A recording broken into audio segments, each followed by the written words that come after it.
Shoplifting is illegal, but in video after video, it doesn't look that way. In New York, shelves of a high-end retail store emptied. In California, people walking calmly out with armfuls of stolen goods.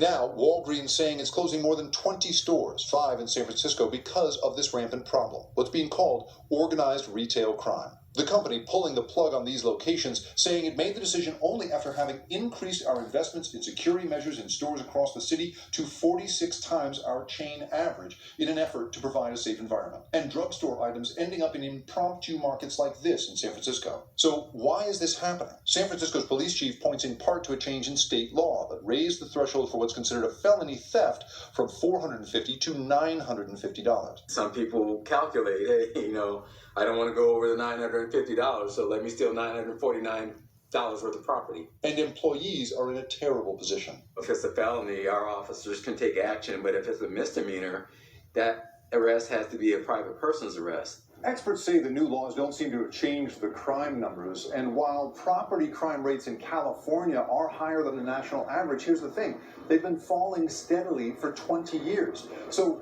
this is not exactly a crime wave, but people here in San Francisco say, well, it's pretty bold. My mom got mugged right outside that Walgreens. One time I went in there and a whole gang of kids came in there and ripped him off for thousands. I mean, you just took all the shelves when I just did the makeup and it all fall to the ground.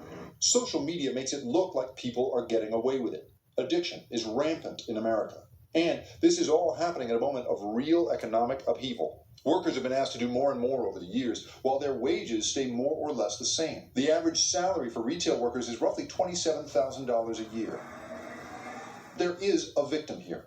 It's the neighborhoods left without a pharmacy, like East Oakland, where Walgreens closed this store. It's absolutely indicative of the gap that's being created between those who are doing well and successful and resourced and those who are not. Between the people robbing stores and the people refusing to work at them, something has changed.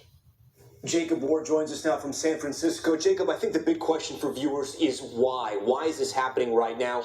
Do they think it's because of the social media videos or because the laws are becoming more lenient?